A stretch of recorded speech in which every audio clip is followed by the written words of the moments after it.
In this brief overview, I'm just going to talk to you a little bit about learning on Twitter, replying and retweeting. So I spent probably the first year and a half of my life on Twitter just lurking and learning. So I actually didn't retweet anything. So how did I do that, or what can you do here? You will see when you're on your homepage on Twitter the tweets that are put out by the people you follow. In this case, are we squashing the love of reading? I find that that's actually really fascinating to me because I'm a former literacy consultant and English teacher.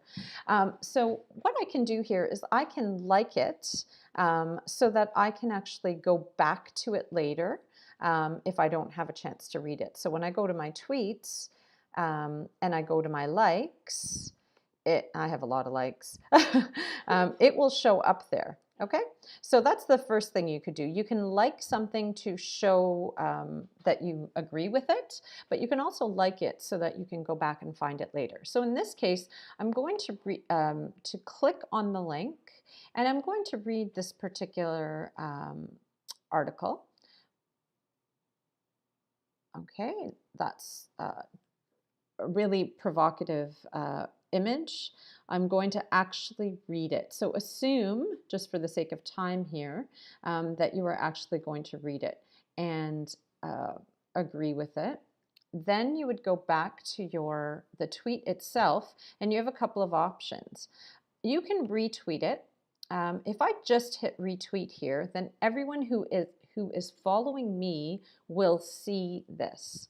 And that's it. I can just hit retweet, but I can quote the tweet as well. So I can add a comment saying an important post, or putting in my own commentary here will allow it to show up in my followers feed with my own commentary. So I see the original tweet by Michael Curran Jr., but also my own commentary, and that might be useful to you sometimes.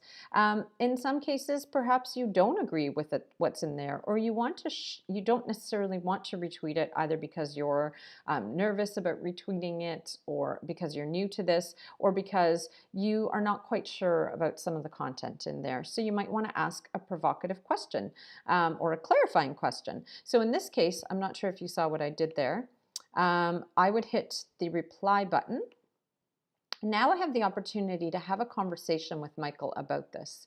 I can either say, this is really interesting, thank you for sharing it, or I can say some provocative ideas, what do you think about?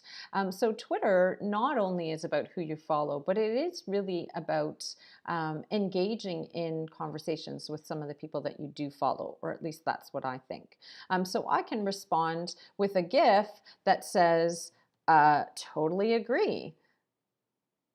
And this can be fun, just so you know then that this appears in your media. So I can go agreed, thanks for sharing, in order to show the person that I agree with what they're saying. And then you just hit reply. So only this particular person and anyone who follows the two of us will actually see this response. For the most part, though, if you're new to Twitter, you basically want to tweet and lurk and learn.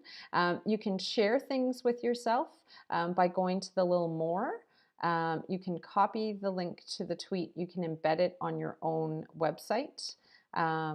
So again, a few things. You can actually message someone and say, Jennifer Williams, check out this tweet, and then she'll see this, and you can say, hey, have you seen this upcoming Twitter chat? So lots of ways to interact without actually being public and tweeting and retweeting. Hope that helps.